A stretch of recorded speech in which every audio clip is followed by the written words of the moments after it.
Basically the same principle that we don't feel the Earth's motion, just in general. Whenever you launch a rocket, it'll stay in orbit. Maybe it's just like, I don't Are you know. talking about the postulates, the first and second postulate of relativity? Yeah, relativity, something like that. I mean, I'm not a physicist by far. Well, But let me see if this sounds familiar. Is it the one that says that within an inertial reference frame. reference frame, or within an inertial frame, I don't think he even had the word reference in there. I think he said within an inertial frame, overall velocity cannot be detected. Yeah. So like the same reason they were trying to like write off the Michelson-Morley results because they said, oh, we wouldn't see motion, or something like that. Okay, so What law again, is that? we have Wait, to understand. what law is that? Isn't it just general relativity that they like discount Michelson-Morley's experiment? They got rid of the ether and enacted general relativity. Am I correct? Did not get rid of the ether. There's no evidence for it. That's all. Wait, am I correct in that? That's a little bit of a side topic from what we're talking about. If we could finish that first thing first, that No, would be but great. this is the principle that I'm trying to ask about. Well, let's understand what Einstein said, and then talk about what it means. Because there's no point in talking about what it means when we're using the So wrong thing. the light wasn't being deflected in Michelson-Morley. And they said that's because of relativity, right? I'm going to assume that's right until somebody corrects me. So with that, then, like, I don't get the Coriolis thing. Well, let me explain. Einstein used a word that meant something to him and means something to physicists that we're missing here. Okay. And that word was inertial frame. Of reference, right. Well, it's more than just that. An inertial frame, by definition, and this is the definition that he was using, and this was the definition which makes his statement true, because if we redefine words he's using, then of course his statement won't be true anymore using our own definitions if they're not his definitions, right? So what an inertial frame is, one that is not rotating and not accelerating or deaccelerating. So his statement only was for frames that were neither rotating nor accelerating nor deaccelerating. And in the case of rotation, that postulate does not apply because in the case of rotation, it is not an inertial frame. Does that make sense? Right. I see what you're saying. So, like, is it the faster you're moving, the more deflection you'll have? It's a combination of the faster you're rotating and the faster the target is moving, or the object is moving. So Probably. if I have a jet plane that's going 100 miles per hour, can we like calculate how much deflection the Earth's going to have underneath it? Like, well, it'd be better to use a cannonball or something that was not, a cannonball going through thin air, because a jet plane is not an inertial object. A jet plane it's actually being supported by the air, it's controlling its position off the air, and if the air were rotating with the Earth, which it is if Earth is rotating, then the jet plane would be predominantly influenced by the air, not by its inertial path, its trajectory. So the difference between a flight path and a trajectory, in the technical sense, is a flight path is whatever path the plane flies through the air, pushing off the air in whatever direction it wants to get where it wants to go. A trajectory, a ballistic trajectory, is something that is following a path based on inertia, i.e. an inertial frame, i.e. inertial trajectory, regardless of the air, right? It's not pushing off of anything. It's simply going where its kinetic energy, it's where its conserved momentum is carrying it. And so that's why an airplane would not be affected in a practical sense by Earth rotation. What you'd have to do is put an inclinometer on the airplane and see if it was banked slightly differently going east or going south versus north predominantly, and rule out the cause being wind, right? Because it would be just, I calculated it out one time, I don't remember, but it would be like a very small fraction of a degree that the plane would have to bank left or right, flying south or west to compensate for Coriolis. It would be very, very small. so something's moving quicker. So can you explain to me why if something's accelerating, then it gets affected more?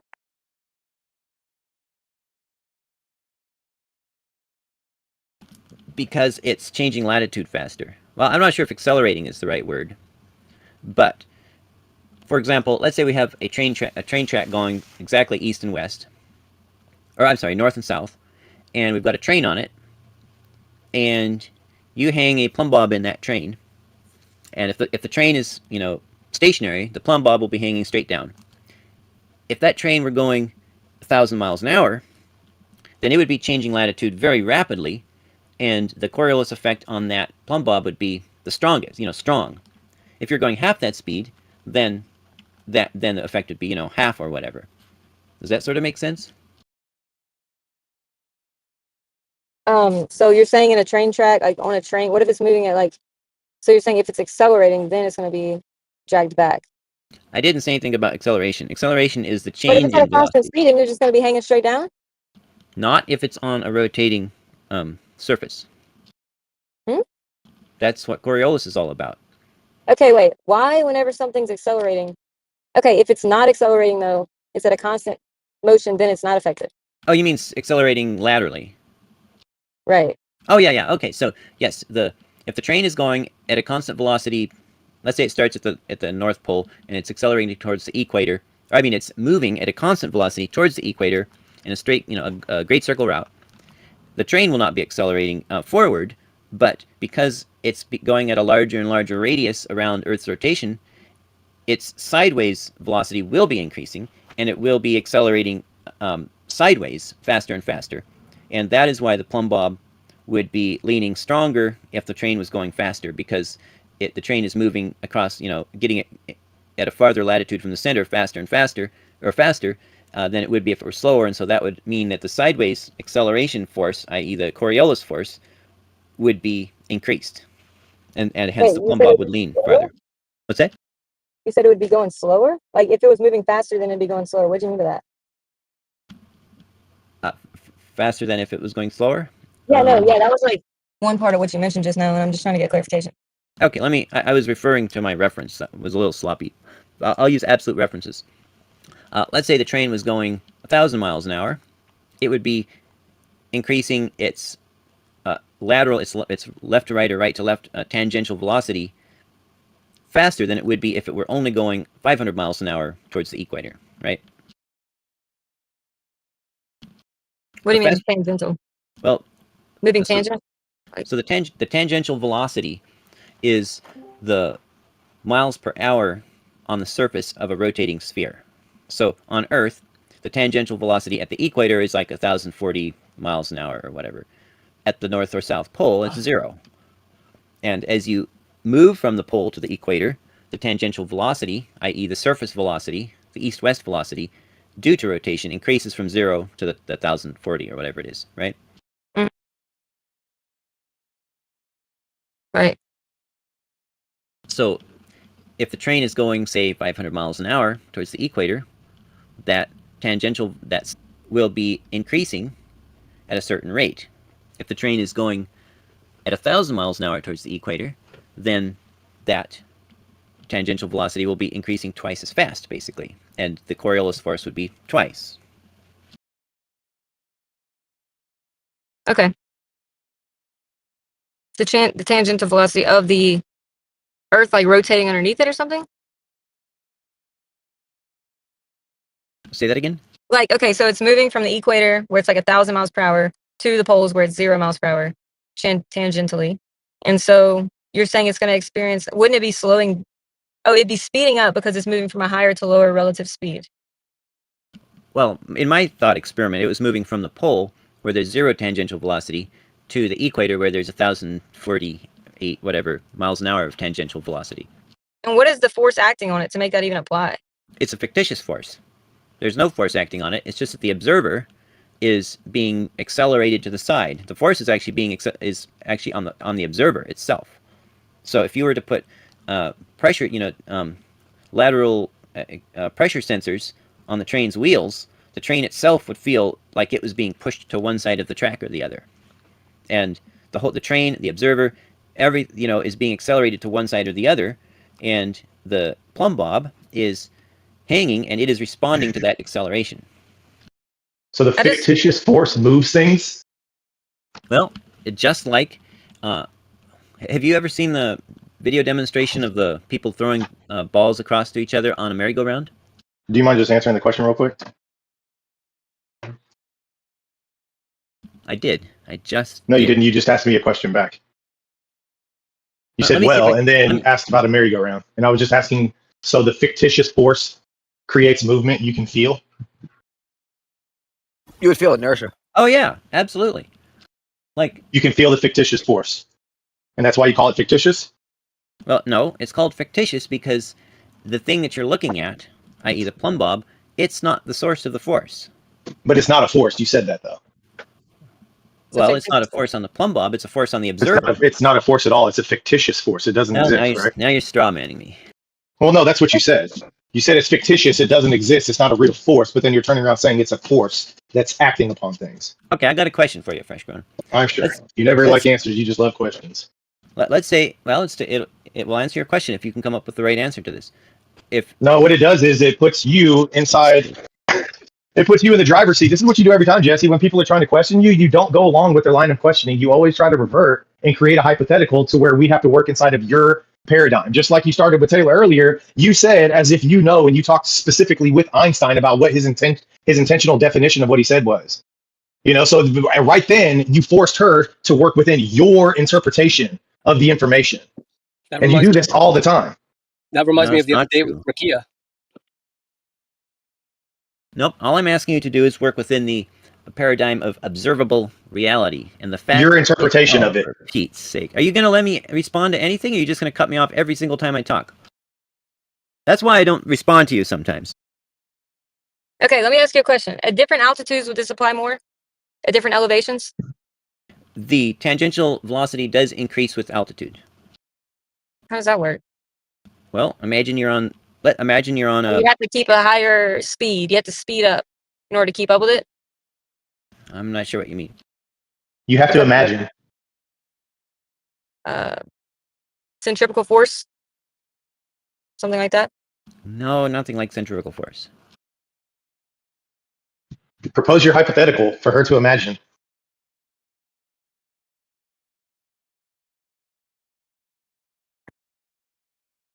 So whether you move like latitude and longitude, or whether you move in altitude, it's going to affect it both directions. I'm just trying to understand your paradigm. Yeah, understood. Yeah. Imagine you were at the equator going 1,000 miles an hour, and the equator is 4,000 miles from the center. Let's say you went straight up to 8,000 miles from the center.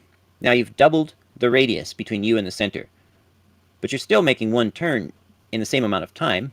As you recall from math class, the circumference is the diameter times pi. So if you double your radius, you've also doubled your circumference, and you've doubled your or you've also doubled your diameter, and you've doubled your circumference. So if you were to move from 8,000 or 4,000 feet from the center, sea level roughly, to 8,000 feet, which is twice sea level from the center, you would have doubled the amount of distance that you travel in one turn. But since a day is still 24 hours, now you've doubled your tangential velocity. So Right. So you'd be slowing down as you elevate. no, you'd be. Oh, you mean if you were not staying over the same spot on Earth? Like if the Coriolis acts on things changing in altitude, then as you launch a rocket, you start slowing down, and the Earth will start moving underneath you. Right. If you went straight up without any influence by the air, any influence by anything changing your velocity, your tangential velocity, you would still be going 1,040 miles an hour at 8,000 feet above the center, which would be half of the Earth rotation rate. Then you would be like orbiting, but it would take you 2 days to go around instead of 1 day. So right, the Earth would start rotating underneath, right? Right. If all other influences were eliminated. Okay. And then what? Like, so what about you said whenever you move north to south? Like, whenever you move north to south, it's going to start like you're going to start like speeding up, right? But whenever you move to the equator to the north, you'll start speeding up, and then whenever you move from the equator to the south, you'll start slowing down, right? If you had nothing holding you from that, yes. If you were at the equator and you were on a trajectory, not influenced by air, not influenced by the ground, just moving on a trajectory like a big cannonball above the air, then the Earth would appear to be, or you would appear to Okay, be so speeding up compared to the Earth, because you would still have that tangential yeah, velocity of I a see 1,000 that. miles an hour. I understand that. So now my question is, now how does this relate to general relativity?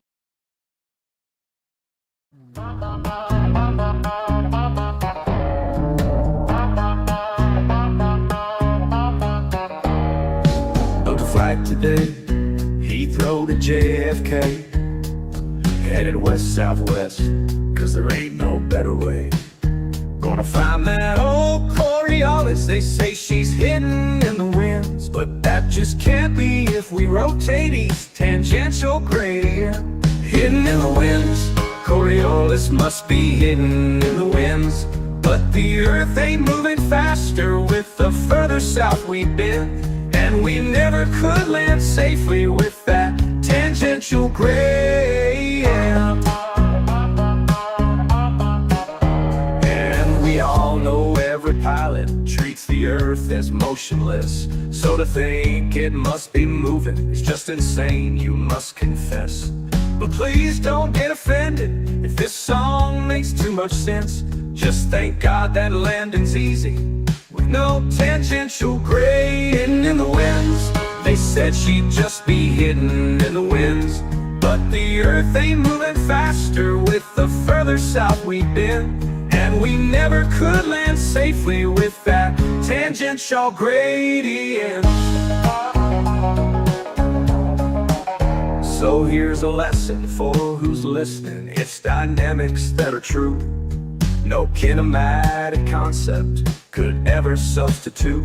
So the next time you are flying, no matter where you go, don't worry about rotation, cause we ain't on no damn globe.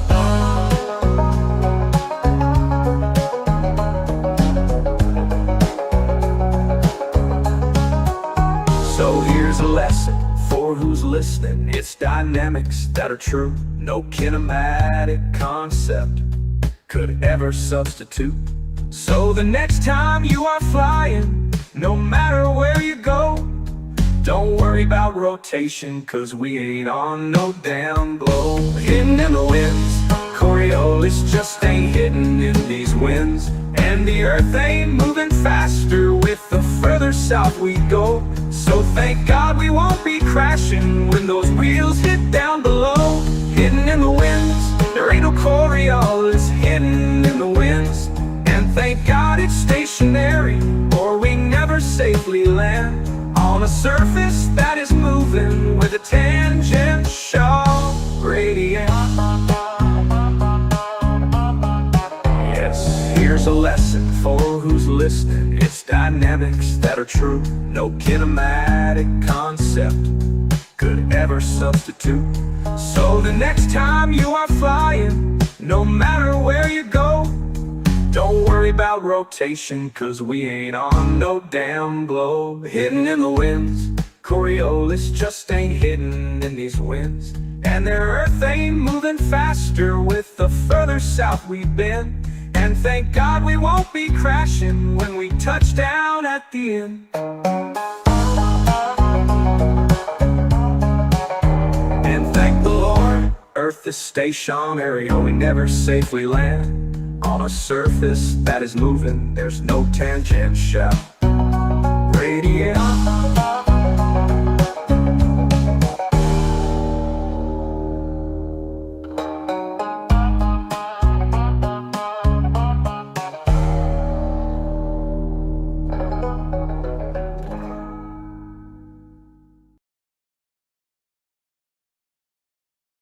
I've been thinking a lot about space lately.